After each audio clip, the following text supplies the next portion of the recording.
Hi, my name is Robert. This video is designed to give you step-by-step detailed instructions on completing the task at hand.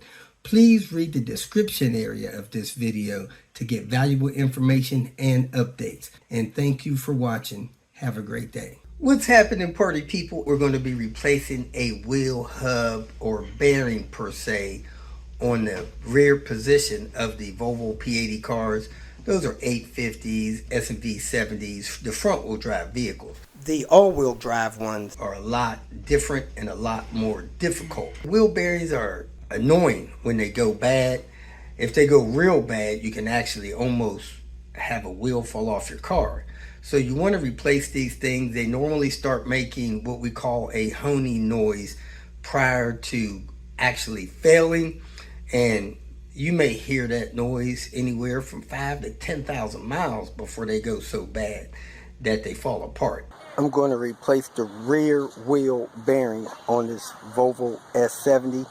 It should be the same on all front wheel drive cars from 93 to 2000 Volvo 850s and V70s. Tools and equipment I use to replace that hub.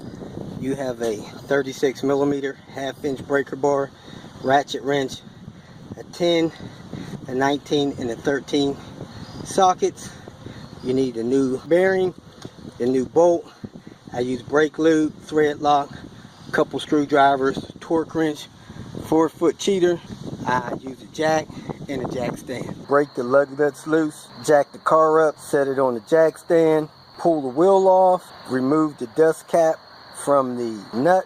Then I'm going to remove the caliper, remove the rotor, and then break the nut loose to remove the bearing. Replace the hub and reverse the steps.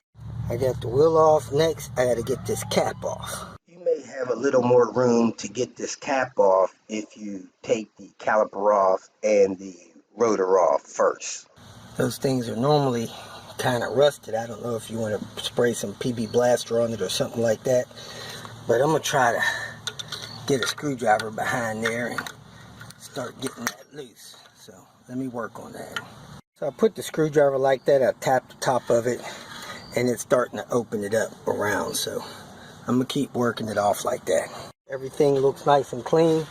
Now that you have the wheel off, the caliper off, the rotor disc off, and the cap busted loose, now you can put your tool on there and break that loose. It won't turn. This nut is part of the fixed axle system. 36 millimeter on there, and you take your 4-foot cheater, slide it on there, and just turn it counterclockwise, break it loose. Turn it off. I thought the wheel had to be on the ground, but it doesn't, because this part is connected to something that doesn't turn. So now that I got the nut off, I'm going to try to slide this hub out, and it came right off like magic. So let me slide the replacement one on and tighten the bolt. Alright, here's the old hub. Looks like it's got more play than it probably should. And this is the new hub. It just has a little teeny bit of play. Then it turns smooth in there. And this feels pretty smooth. I hope we get the right side. We'll find out in a few minutes. Now, these teeth here are for your ABS sensor, which is there. Magnetic sensor. You could clean that magnetic dirt off of there if you like. But go ahead and slide the hub on. Man, the other one came off easy. This one's not going on easy. So, let me do that with 2 hands. And I got a new nut here that I'm going to install. It did finally slide on nice and easy with 2 hands. Now I'm going to put this nut on here. And I'm going to torque it down like I do the front one, since it's the same size nut. I'm going to go 87 foot-pounds and then 60 degrees. If this nut will even go on there. It looks different. Feels different. Let me try it with both hands. I couldn't get my new nut started, so I'm going to put my old nut on and torque it down. I didn't have my angled torque gauge with me, so I did a cheat. You measure where the wrench would be there. You pull it off. You go 1 notch on a 6-point.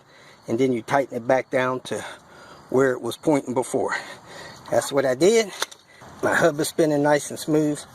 Put my rotor back on, my caliper back on, torque the caliper bolts down, put some thread lock on them, and put the wheel back on.